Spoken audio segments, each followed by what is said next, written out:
Hi, I'm BJ, and this is the Arcane Alienist Podcast.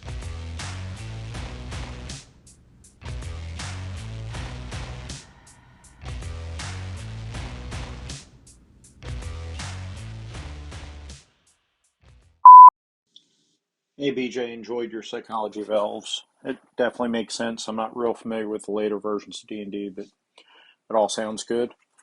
I appreciate your going through the effort to do that. I don't think I have a whole lot of comments because I don't have a whole lot of things to say that would be contrary to what you put forward there. I definitely think it's of use to players who are going to play elves, and hopefully you'll get some better feedback from some other people. I do hope you go on to explore this for other species in D&D. Especially I'd like to hear more about hobbits where they don't have to be, they don't have to be kleptomaniacs like some editions made them. So, take care of yourself, and we'll talk to you soon. That was Jason Connerly of the Nerds RPG Variety Cast. Thank you for the call, Jason.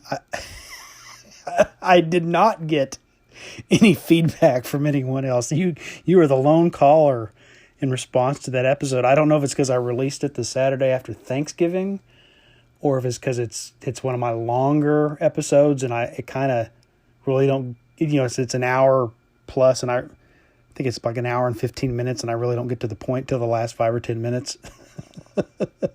And people gave up before they got to that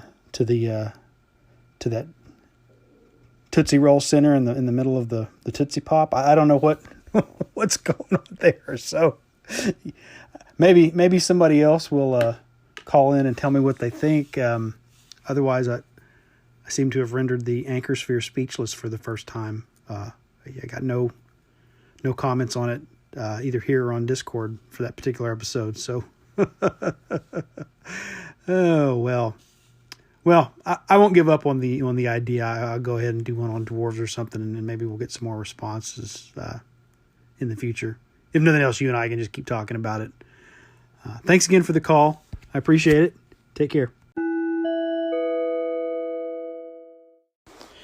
This is going to be a short episode, maybe to counterbalance out my great big long huge episode on elves. So I really haven't got to play. I've got to play. I ran tonight my old school essentials game, so I'll give a summary of that. I was not able to play in my games that I play in. The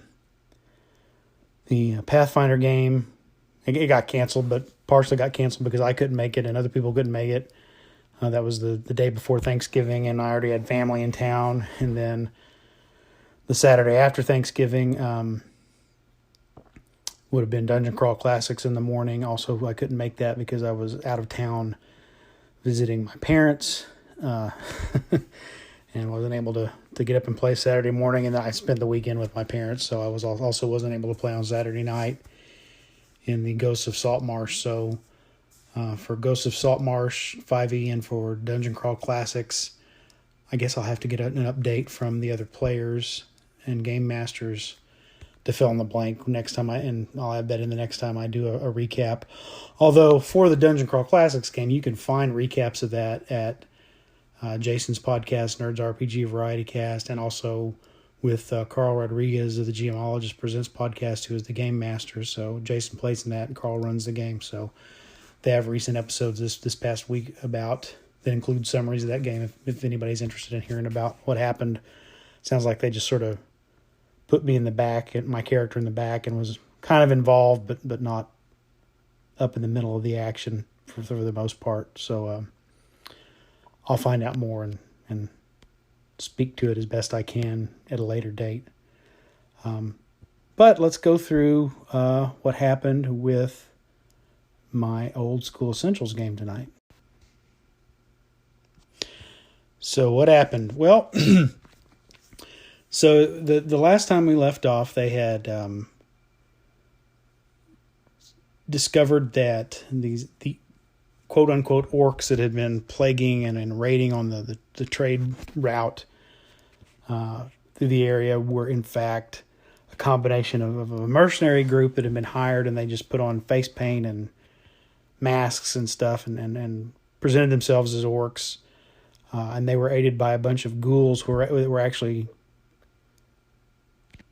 the bodies of orcs that had been turned into ghouls. And in the mythic world of Erd, ghouls are basically a dead body possessed by a demon as opposed to an animated corpse. And so, what there were very few people who survived any of these attacks, and the ones who did could only report that these extremely vicious orcs kind of ran up on them from the side of the road and attacked everybody. So, the humans kind of stayed back and used, bows and crossbows so that no one ever got a real close look at them, but it looked like a lot of orcs. Just some were archers and some were running out and attacking people face to face. Anyway, but they went back and they found the bandits' lair. They had wiped out the bandits, taken a few prisoner, and captured their leader, who then explained that they had been employed by some kind of necromancer. They went into the adjoining cave complex, fought some undead, defeated this necromancer, Victoria Ash, who had the cult she belongs to had sort of created this pact with the goblins to help manufacture gunpowder, and also then appears to be trying to shut down the tradeway. She was kind of dodgy about what they were doing there, other than it's just chaos. So, they've captured her. She's clearly been complicit in murder and taking people prisoner and enslaving people and raising undead and all kinds of unholy stuff. So she gets hung for her, executed for her sins by hanging, as a witch and a necromancer and a heretic and whatnot. Of course, they've got 3 clerics in the group to have a little tribunal if they need to make it legitimate. So yeah, the mythic world of Erd got a little dark there for a minute. Had a little witch trial kind of off screen. They didn't really act it out. I'm just assuming that's what happened when they deliberated and announced this is what they were going to do. So they go back to when we pick up tonight, they're headed back to the castle. They've got this petrified orc head that was a chieftain of an orc. This cult and these bandits had basically killed, slaughtered a whole band of orcs, and then were using their bodies to make zombies and ghouls. But they've got this petrified orc head. This was the chieftain of this tribe who, the kobold's queen that they also had captured, has some kind of ability to turn people to stone. They discovered and had been forced to turn this guy into stone, and then the necromancer was sort of keeping his head in her chambers as a trophy. So they got this orc head. So they get back to the keep, and they go to see Oliver, the wizard. And he's like, well, where's the rest of it? And they're like, well, probably back in the caves. And he's like, well, if I had the body, I might be able to figure out a way to put it back together and then reverse the spell, and maybe the orc would still be alive. So they decide they're going to go back and get the rest of the remains if they can find it. But they also had left behind one cave in that area that didn't connect to the other two. But they knew there were ghouls in there because the ghouls had come out and tried to attack them when they first approached. And one of the clerics had turned them and sent them scurrying back into their cave. But they figure those ghouls are still there, and they probably need to be addressed. Make sure that they're not, taken care of. So they start comparing notes.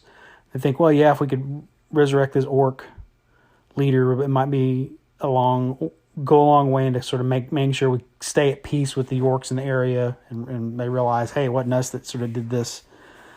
It wasn't the people that live in and around the castle or any of the local humans that did this. This was some kind of deception. So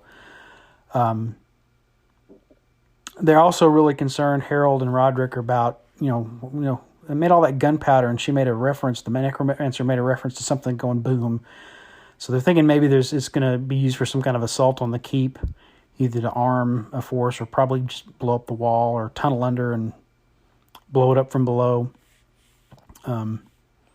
So they decide to go back to the necromancer's lair, get the rest of this petrified orc, and bring it back and take care of the ghouls. So they get to the cave where the ghouls had come out of, and they send Hagel, who's a kobold, he's one of the retainers, in to scout ahead. He gets in there, he comes back, and he says, there's a tunnel, a short tunnel that opens into a big wide chamber, and somewhere in the back there's this green glow coming from somewhere. You can really see all the details, this weird green glow. So the party forms up and cautiously kind of goes into the cave. They get out and they kind of fan out into the larger chamber. 2 or 3 of them have torches going. But then they hear growling and movement in the darkness around them in the shadows. And then, Dolly, who's a dwarf, has infravision, and so does Hagel the kobold. But because these are undead, they don't give off heat. So as long as they were standing there perfectly still, they had no way of seeing them, as anything distinct from at a distance. But once they start moving, they can. I said, well, you guys can now. These 2 characters can now see the movement of these undead things. But they can't. They couldn't before because there's no heat. Which is kind of neat. When again going back to fantasy grounds and having kind of the built-in stuff, it adds infravision to the demi-humans and it affects their when the player views the virtual tabletop from their perspective, they can only see as though their character has infravision. We were having to use dark vision, which is slightly different before because it's everything kind of defaults to a 5th edition way of doing things if it doesn't have its own unique rule set programmed in. So that was kind of cool. Everybody liked the new automation that we got with Fantasy Grounds this time around. I thought it was a big hit, but I'm kind of digressing from the story there a little bit. Anyway, so they make their way into the cave. They realize they're surrounded. And then 3 ghouls come out of the shadows from different directions, and also a pair of zombies shamble up towards them. And these are all orc corpses.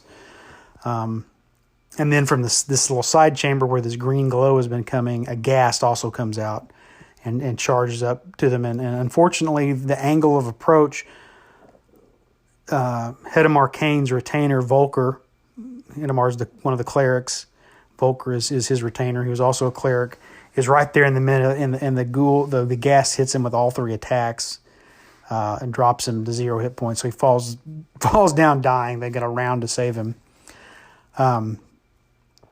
Hedemar is able to turn the 2 zombies, and the party's able to slay all the ghouls. Also, Dominic, one of the other retainers, manages to run up and put a healing draught into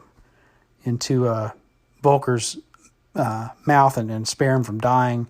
And so the 2 zombies shamble away. They defeat the other ghouls, but the gas was really, kind of rough on him. And fortunately, he managed to damage, I think, 3 other party members. Fortunately, they all made their saving throws, so none of them got paralyzed. And Volker had made a save, so I had to make a save even though he dropped to 0 hit points because I knew he had a round before he died. So he wasn't paralyzed, but he was dying. But like I said, Dominic saved him. And so the gas was just too many hit dice for the clerics are 3rd level. They would have had to roll really high to turn him, and they didn't get high enough. But they're finally able to the warriors in the party are finally able to Dolly the dwarf, Dominic, and then with some help from some range attacks, they're finally able to kill him and then kind of follow the zombies into this side chamber with the green glow and kill the zombies. And they find they've got there's this crude altar marked with chaos runes. That's what's causing the glow. There's a large jade gemstone in it. That's why the glow is green. So they destroy the altar and they get the gem. There are copper and electrum coins scattered all around the room which they also gather up for a little bit extra treasure for their troubles. And then they also find a magic sword, which Dolly claims is a new weapon to complement her magic shield.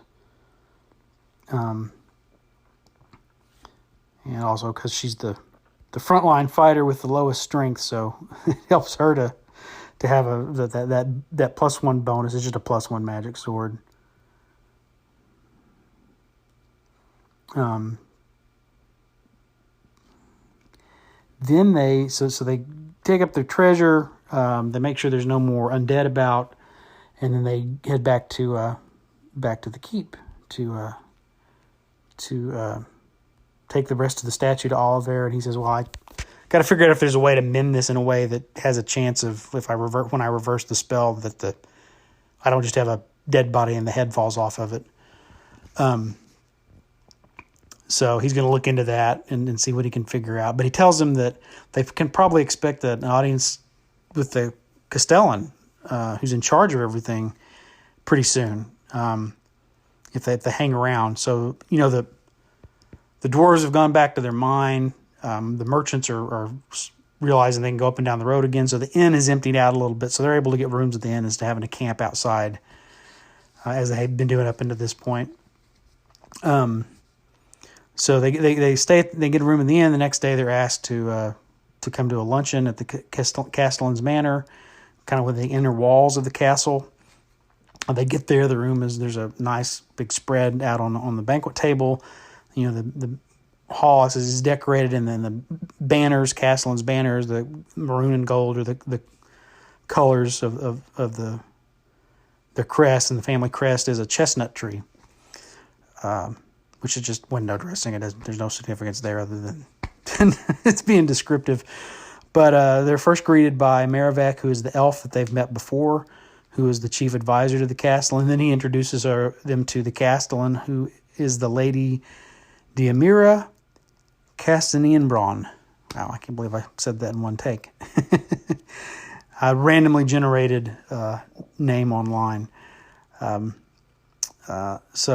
Which it's, if you want to know a peek behind the screen, I'd kind of, in my mind, as I was kind of trying to envision the castle and what the soldiers looked like, I came up with the idea that the Castellan soldiers are, their uniforms and their banners and everything, maroon and gold are the colors. So this is just a German, high old German name, Diamira. And I thought, well, let's get her a last name. What's the German word for maroon? And it's Castanianbron. So I made that her last name, her family name. And that also happens to be the word for chestnut. So chestnut tree is what's on her family coat of arms. There you go. Anyway, Lady Diamira asked them to, explain your exploits so far. How long have you been here? Tell me a little bit about yourselves. So they do. They share some of their concerns about the potential attack on the castle. She recognizes Sir Roderick's family name, that he's descended from a great historical hero. So she tells them she'll have her soldiers dedicated to resecuring the tradeway, and that she'll look into any. Have a good thorough search done of the.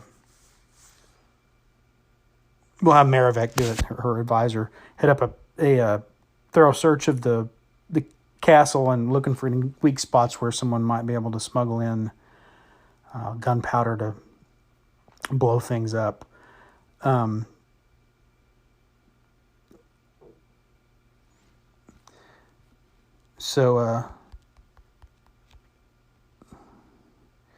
She would also says that she'd like to, getting a little scratch in my throat there.